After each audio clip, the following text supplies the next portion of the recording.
कुछ ही दिनों में आरव और अनन्या की मुलाकातें रोज होने लगी।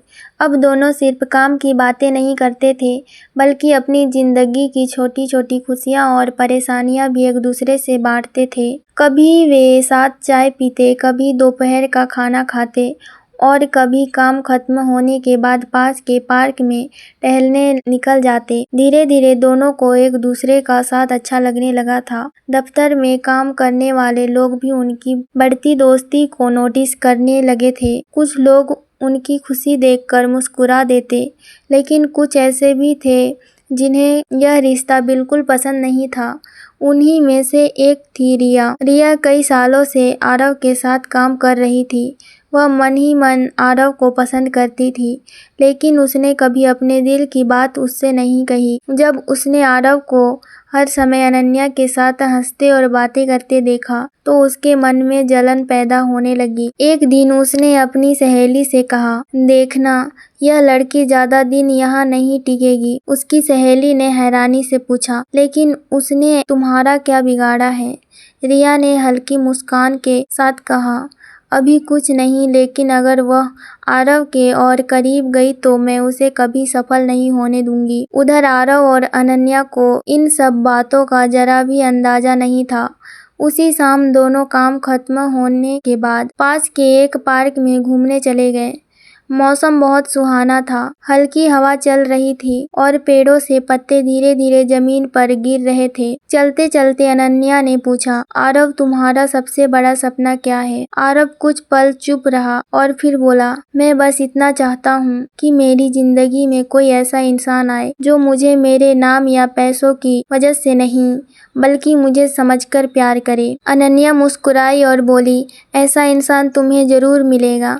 आरव ने उसकी तरफ देखा। दोनों कुछ पल तक बिना कुछ कहे एक दूसरे को देखते रहे। तभी पार्क के बाहर खड़ा एक अनजान आदमी उन दोनों की तस्वीरें अपने मोबाइल में लेने लगा। उसने तुरंत किसी को फोन किया और धीमी आवाज में कहा, सर, दोनों अब काफी करीब आ चुके हैं। दूसरी तरफ से जवाब आया, उन पर नजर बनाए रखो, अभी उन्हें किसी बात का शक नहीं होना चाहिए। वह आदमी फोन काट कर वहाँ से चला गया। उधर आरव और अनन्या अपनी ही बातों में खोए हुए थे। उन्हें बिल्कुल भी अंदाजा नहीं था कि कोई उनकी हर गतिविधि पर नजर रख रहा है। उन्हें यह भी नहीं पता था कि उनकी जिंदगी में एक ऐसा तूफान आने वाला है जो उनके प्यार और भरोसे की पहली बड़ी परीक्षा बनने वाला था। अगली सुबह जब आरव अपने घर से निकलने की तैयारी कर रहा था, तभी उसकी नजर दरवाजे के बाहर पड़े एक सफेद लिफाफे पर पड़ी। उसने हैरानी से उसे उठाया और खोलकर देखा। अंदर एक तस्वीर थी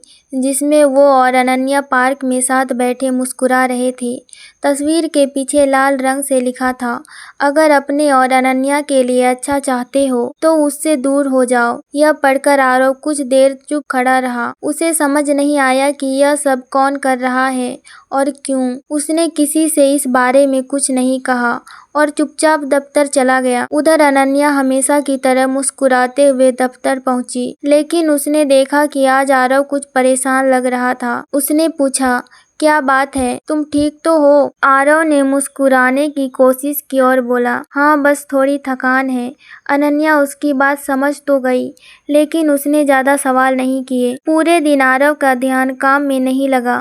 बार बार उसके दिमाग में वही तस्वीर और धमकी भरा संदेश घूमता रहा। शाम को जब दोनों दफ्तर से बाहर निकले तो उन्हें जरा भी पता नहीं था कि वही अनजान आदमी दूर खड़ा फिर से उन पर नजर रख रहा है। उसने तुरंत किसी को फोन करके कहा, सर, लगता है उसे लिफाफा मिल गया है, लेकिन वह अभी भी उस लड़की से दूर नहीं हुआ। दूसरी तरफ से आवाज आई, अगर वह नहीं माना तो अब अगला कदम उठाना पड़ेगा। यह सुनकर वह आदमी मुस्कुराया और वहां से चला गया।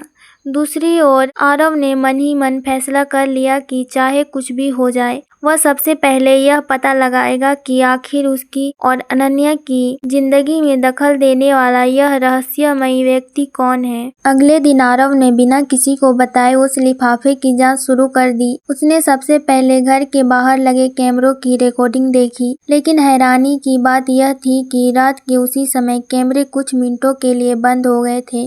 अब उसे पूरा यकीन हो गया था कि यह कोई साधारण इंसान का काम नहीं है। उधर अनन्या को भी महसूस होने लगा था कि पिछले 2 दिनों से कोई उसका पीछा कर रहा है। जब भी वह पीछे मुड़कर देखती, उसे कोई दिखाई नहीं देता, लेकिन उसके मन की बेचैनी बढ़ती जा रही थी। उसी शाम आरव ने अनन्या को पास के एक कैफे में बुलाया। उसने पहली बार उसके सामने वह तस्वीर और धमकी वाला संदेश रख दिया। यह देखकर अनन्या के चेहरे का रंग उड़ गया। उसने घबराकर पूछा, आखिर हमसे किसकी दुश्मनी हो सकती है? आरव ने शांत आवाज में कहा, मुझे नहीं पता, लेकिन अब मैं तुम्हें अकेला नहीं छोड़ूंगा। जब तक सच सामने नहीं आ जाता, तुम्हारी जिम्मेदारी मेरी है। आरव की यह बात सुनकर अनन्या की आंखें नम हो गई। उसे पहली बार महसूस हुआ कि आरव सिर्फ उसका दोस्त नहीं रहा, बल्कि उसकी परवाह करने वाला एक ऐसा इंसान बन चुका है जिस पर वह आंख बंद करके भरोसा कर सकती है। तभी कैफे के बाहर खड़ी एक काली कार में बैठा वह रहस्यमय आदमी दोनों को देख रहा था। उसने मोबाइल निकाला और किसी को फोन करके कहा, सर, अब दोनों पहले से भी ज्यादा करीब आ गए हैं। दूसरी तरफ से जवाब आया, अगर ऐसा है तो अब खेल का अगला दौर शुरू करो। इस बार उन्हें सिर्फ डराना नहीं, उन्हें अलग करना है। फोन काटते ही उस आदमी के चेहरे पर एक खतरनाक मुस्कान आ गई। उसे पता था कि अब आरव और अनन्या की जिंदगी पहले जैसी नहीं रहने वाली। अगले दिन सब कुछ सामान्य दिखाई दे रहा था, लेकिन आरव के मन में कई सवाल चल रहे थे। उसने तय कर लिया था कि वह किसी भी कीमत पर उस रहस्यमय व्यक्ति का पता लगाएगा। दूसरी तरफ अनन्या भी अब अकेले कहीं आने जाने से डरने लगी थी, लेकिन उसने अपनी घबराहट आरव से छिपाने की कोशिश की। दोपहर के समय दोनों काम में व्यस्त थे कि तभी अनन्या के फोन पर एक अनजान नंबर से संदेश आया। उसमें सिर्फ इतना लिखा था, अगर अपनी जिंदगी से प्यार है तो आरव से दूर हो जाओ। यह संदेश पढ़ते ही उसके हाथ कांपने लगे। उसने तुरंत वह संदेश आरव को दिखाया। आरव का चेहरा गंभीर हो गया। उसने बिना देर किए उस नंबर पर फोन मिलाया, लेकिन फोन बंद था। उसी शाम जब दोनों दफ्तर से बाहर निकले, तभी तेज रफ्तार से आती एक बाइक अनन्या के बहुत करीब से गुजरी। बाइक सवार ने उसके हाथ से बैग छीनने की कोशिश की। अनन्या घबरा गई और उसका संतुलन बिगड़ गया। वह गिरने ही वाली थी कि आरव ने दौड़कर उसे संभाल लिया। कुछ ही सेकंड में बाइक सवार वहां से भाग गया। आरव ने गुस्से में उसका पीछा करने की कोशिश की, लेकिन वह भीड़ में गायब हो चुका था। अनन्या डर के मारे कांप रही थी। आरव ने उसका हाथ पकड़कर कहा, अब यह सिर्फ धमकी नहीं रही, कोई हमें सचमुच नुकसान पहुंचाना चाहता है। अनन्या की आंखों से आंसू निकल आए। उसने पहली बार डरते हुए आरव का हाथ कसकर पकड़ लिया। उसी समय सड़क के दूसरी तरफ खड़ी एक कार के अंदर बैठा वही रहस्यमय आदमी यह सब देख रहा था। उसने हल्की मुस्कान के साथ फोन मिलाया और बोला, सर, पहला वार चुका है, अब दोनों और भी करीब आ जाएंगे। दूसरी तरफ से आवाज आई, यही तो हम चाहते हैं। जब भरोसा सबसे मजबूत होगा, तभी उसे तोड़ने में सबसे ज्यादा दर्द होगा। यह सुनकर उस आदमी ने फोन काट दिया और कार धीरे धीरे अंधेरे में गायब हो गई। उस रात आरव को बिल्कुल नींद नहीं आई। उसके दिमाग में बार बार वही बातें घूम रही थी। आखिर कौन था जो उसे और अनन्या को अलग करना चाहता था? अगली सुबह उसने अपने एक पुराने दोस्त कबीर से मुलाकात की, जो साइबर सुरक्षा और जांच पड़ताल का काम करता था। आरव ने उसे धमकी वाला संदेश, तस्वीर और अनजान नंबर की सारी जानकारी दे दी। कबीर ने सब कुछ ध्यान से देखा और कहा, जिसने यह सब किया है वह बहुत चालाक है, लेकिन कोई भी गलती किए बिना नहीं बच सकता। मैं पता लगाने की पूरी कोशिश करूंगा। उधर अनन्या ने तय किया कि वह डरकर पीछे नहीं हटेगी। वह हमेशा की तरह दफ्तर पहुंची और उसने काम में लग गई। लेकिन शाम को जब वह घर लौटी तो उसके दरवाजे के बाहर एक छोटा सा डिब्बा रखा था। उसने घबराते हुए उसे खोला।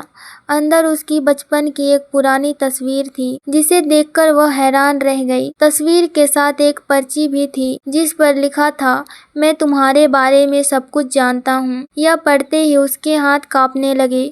उसने तुरंत आरव को फोन किया। आरव बिना एक पल गवाए उसके घर पहुंच गया। उसने अनन्या को शांत कराया और कहा, अब यह मामला बहुत आगे बढ़ चुका है, मैं तुम्हें अकेला नहीं छोड़ूंगा। तभी कबीर का फोन आया। उसने कहा, आरव, मुझे उस नंबर के बारे में एक अहम सुराग मिला है। अगर मेरी जानकारी सही है तो यह खेल किसी ऐसे व्यक्ति का है जो तुम्हारे बहुत करीब है। यह सुनकर आरव कुछ पल के लिए चुप हो गया। उसके मन में एक ही सवाल गूंज रहा था, क्या उसका अपना कोई भरोसेमंद इंसान ही पूरी साजिश के पीछे है? इसी सवाल के साथ कहानी एक और बड़े रहस्य की ओर बढ़ने लगी। अगले दिन आरव और अनन्या सीधे कबीर से मिलने पहुंचे। कबीर ने अपने लैपटॉप पर कुछ रिकॉर्ड और कॉल डिटेल्स दिखाते हुए कहा, जिस नंबर से धमकी भरे संदेश भेजे गए थे वह नकली पहचान पर लिया गया था। लेकिन एक बात साफ है, उसे चलाने वाला कोई ऐसा व्यक्ति है जिसे तुम दोनों की हर गतिविधि की जानकारी रहती है। यह सुनकर आरव और अनन्या एक दूसरे की तरफ देखने लगे।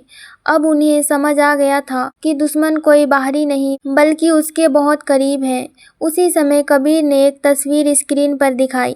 तस्वीर धुंधली थी, लेकिन उसमें एक आदमी का चेहरा थोड़ा सा दिखाई दे रहा था। आरव ने ध्यान से देखा और अचानक बोला, मैंने इस आदमी को पहले कहीं देखा है। वह याद करने की कोशिश करने लगा, लेकिन कुछ साफ याद नहीं आया। उधर दफ्तर में रिया चुपचाप दोनों की बातें सुन रही थी। उसके चेहरे पर हल्की सी मुस्कान थी, जैसे उसे पहले से सब कुछ पता हो। शाम को जब अनन्या घर लौट रही थी, तभी उसे महसूस हुआ कि कोई उसका पीछा कर रहा है। उसने तेज कदमों से चलना शुरू किया, लेकिन पीछे आने वाले व्यक्ति की रफ्तार भी बढ़ गई।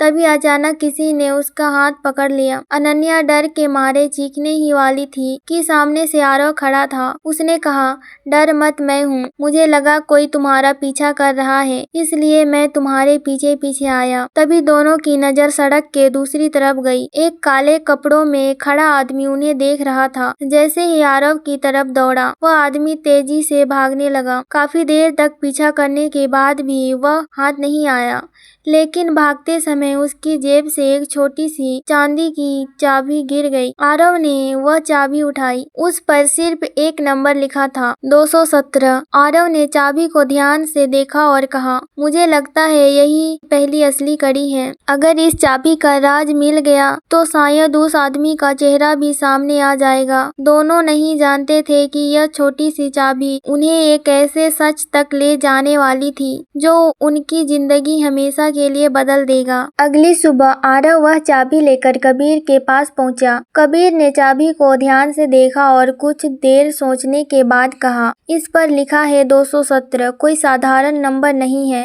हो सकता है यह किसी लॉकर, कमरे या गोदाम का नंबर हो। उसने अपने कंप्यूटर पर खोज शुरू की। कुछ देर बाद उसे एक पुरानी इमारत का रिकॉर्ड मिला, जहां कमरा नंबर 217 कई सालों से बंद पड़ा था। यह सुनते ही आरव और अनन्या ने तय किया कि वे वहां जाकर सच का पता लगाएंगे। शाम होने के बाद तीनों उस पुरानी इमारत में पहुंचे। पूरी इमारत सुनसान थी, चारों तरफ धूल जमी हुई थी और गलियारों में अजीब सी खामोशी थी। वे धीरे धीरे चलते हुए कमरे नंबर 217 के सामने पहुंचे।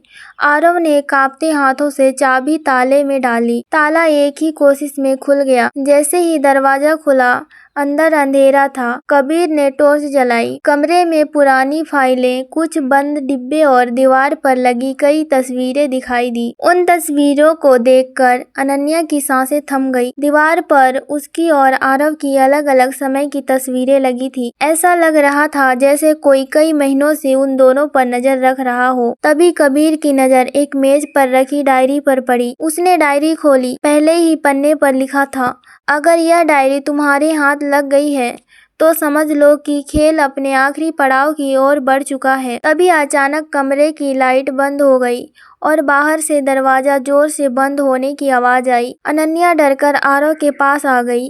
आरव ने तुरंत दरवाजा खोलने की कोशिश की, लेकिन वह बाहर से बंद किया जा चुका था। उसी समय कमरे में किसी की धीमी हंसी गूंजी। आवाज साफ नहीं थी, लेकिन इतना जरूर समझ आ रहा था कि कोई बहुत करीब खड़ा होकर उन्हें देख रहा है। आरव ने ऊंची आवाज में कहा, कौन हो तुम? सामने आओ। कुछ पल तक सन्नाटा रहा। फिर अंधेरे में एक परछाई धीरे धीरे उनकी तरफ बढ़ने लगी। परछाई धीरे धीरे उनकी तरफ बढ़ती रही। आरव ने अनन्या को अपने पीछे कर लिया और कबीर ने टॉर्च उस दिशा में घुमाई। अचानक टॉर्च की रोशनी उस आदमी के चेहरे पर पड़ी। उसने अपना चेहरा काले कपड़े से ढक रखा था। वह कुछ सेकंड तक चुपचाप खड़ा रहा, फिर जोर से हंसने लगा। आरव ने गुस्से में कहा, आखिर तुम चाहते क्या हो? उस आदमी ने धीमी आवाज में जवाब दिया, मैं सिर्फ तुम्हें सच दिखाना चाहता हूँ, लेकिन अभी नहीं। इतना कहकर उसने अपनी जेब से एक छोटा सा धुआं छोड़ने वाला कैन फेंक दिया। देखते ही देखते पूरा कमरा धुएं से भर गया। आरव, अनन्या और कबीर को कुछ भी दिखाई नहीं दे रहा था। कुछ मिनट बाद जब धुआं छटा तो वह आदमी वहां से गायब हो चुका था। तभी कबीर की नज़र मेज पर रखे एक लिफाफे पर पड़ी। उसने उसे उठाकर खोला। अंदर एक पुरानी तस्वीर थी। तस्वीर में एक छोटा बच्चा अपने माता पिता के साथ खड़ा था। आरव ने जैसे ही तस्वीर देखी, उसके चेहरे का रंग बदल गया। उसने कांपती आवाज में कहा, यह तो मेरे बचपन की तस्वीर है। तस्वीर के पीछे लिखा था, जिस सच से तुम भाग रहे हो वही तुम्हें यहाँ तक लाया है। अपने पिता की पुरानी डायरी ढूंढो, सारे जवाब वहीं मिलेगा। यह पढ़कर आरव पूरी तरह हैरान रह गया। उसने कभी अपने पिता की किसी डायरी के बारे में नहीं सुना था। तभी उसके फोन की घंटी बजी। दूसरी तरफ से एक अनजान आवाज आई, अगर सच जानना चाहते हो तो आज रात ठीक 12 बजे पुराने पुल पर अकेले आना। अगर किसी को साथ लाए तो अनन्या हमेशा के लिए तुमसे दूर हो जाएगी। इतना कहकर फोन काट दिया गया। आरव कुछ पल तक चुप खड़ा रहा। उसने किसी को फोन वाली बात नहीं बताई, लेकिन उसके चेहरे की चिंता साफ दिखाई दे रही थी। उसी रात उसने मन ही मन फैसला कर लिया कि चाहे जान का खतरा ही क्यों न हो, वह अकेले उस पुराने पुल पर जरूर जाएगा, क्योंकि अब उसे हर हाल में इस रहस्य का अंत करना था। रात के ठीक 12 बजे आरव अकेला पुराने पुल पर पहुंचा। चारों तरफ गहरा सन्नाटा था। ठंडी हवा चल रही थी और दूर दूर तक कोई दिखाई नहीं दे रहा था। वह सावधानी से आगे बढ़ा और चारों तरफ नजर दौड़ाने लगा। तभी पीछे से किसी की आवाज आई, मुझे पता था कि तुम जरूर आओगे। आरव तुरंत मुड़ा, लेकिन वहां सिर्फ एक काले रंग की कार खड़ी थी। कुछ ही पल बाद उसी कार से एक आदमी बाहर निकला। उसके चेहरे पर अब भी काला मास्क था। उसने आरव की तरफ एक फाइल बढ़ाते हुए कहा, इसमें तुम्हारे हर सवाल का जवाब है, लेकिन इसे पढ़ने के बाद तुम्हारी जिंदगी पहले जैसे नहीं रहेगी। आरव जैसे ही फाइल लेने के लिए आगे बढ़ा, तभी अचानक गोलियों जैसी तेज आवाज सुनाई दी। दोनों चौंक गए। अगले ही पल एक दूसरी कार तेज रफ्तार से वहां पहुंची। उसमें से कुछ नकाबपोश लोग बाहर निकले और उस रहस्यमय आदमी पर हमला कर दिया। वह आदमी खुद को बचाने की कोशिश करने लगा। इस अफरा तफरी में फाइल जमीन पर गिर गई। आरव उसे उठाने के लिए झुका, लेकिन तभी एक नकाबपोश उसे जोर से धक्का दे दिया। वह सड़क पर गिर पड़ा। कुछ ही सेकंड में दोनों पक्षों के बीच हाथापाई शुरू हो गई। मौका देखकर वह रहस्यमय आदमी भाग निकला, लेकिन जाते जाते जोर से चिल्लाया, आरव, किसी पर भरोसा मत करना। तुम्हारा सबसे बड़ा दुश्मन तुम्हारे अपने लोग ही हैं। यह सुनते ही सब लोग वहां से भाग गए। कुछ देर बाद वहां फिर से सन्नाटा छा गया। आरव ने जमीन पर पड़ी फाइल उठाई। उसके अंदर सिर्फ एक कागज बचा था, बाकी सारे कागज गायब थे। उस एक कागज पर सिर्फ एक नाम लिखा था, रिया। यह नाम देखते ही आरव के पैरों तले जमीन खिसक गए। उसे यकीन नहीं हो रहा था कि क्या सचमुच रिया इस पुरानी साजिश का हिस्सा थी, या कोई उसे फंसाने की कोशिश कर रहा था। उसी समय उसके फोन पर अनन्या का कॉल आया, लेकिन फोन उठाने से पहले ही दूसरी तरफ से किसी लड़की की घबराई हुई आवाज सुनाई दी, आरव, जल्दी आओ, किसी ने अनन्या का अपहरण कर लिया है। यह खबर सुनते ही आरव के होश उड़ गए। उसके हाथ से फोन लगभग टूट गया था। उसने घबराकर पूछा, क्या हुआ? अनन्या कहाँ है? दूसरी तरफ से कांपती हुई आवाज आई, कुछ लोग उसे जबरदस्ती एक काली वैन में बैठाकर ले गए। हम उन्हें रोक नहीं पाए। इतना सुनते ही आरव बिना एक पल गंवाए अपनी कार की तरफ दौड़ा।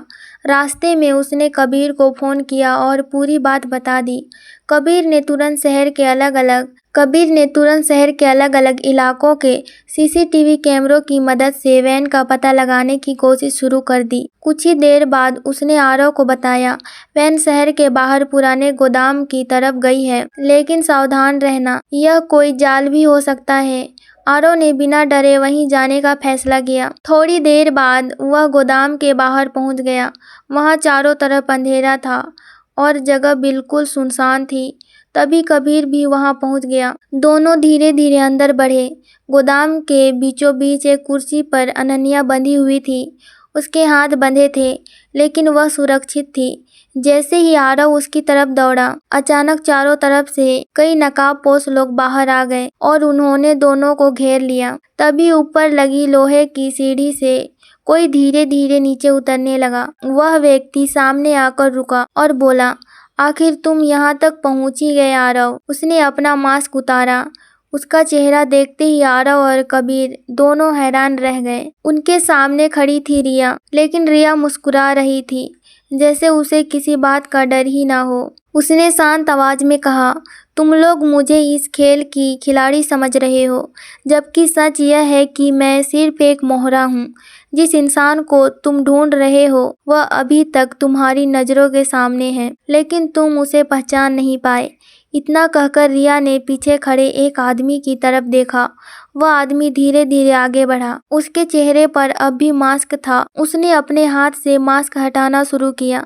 आरव की सांसें तेज हो गई, क्योंकि अगले ही पल उस चेहरे के एक ऐसे राज सामने आने वाला था जो उसकी पूरी जिंदगी बदल देने वाला था। आखिर वह रहस्यमय आदमी कौन था और आरव से चाहता क्या था, यह जानने के लिए हमारे चैनल को सब्सक्राइब कर लें और बेल आइकन को जरूर दबाएं, ताकि जैसे ही पार्ट 2 आए उसका नोटिफिकेशन सबसे पहले आपको मिले। धन्यवाद।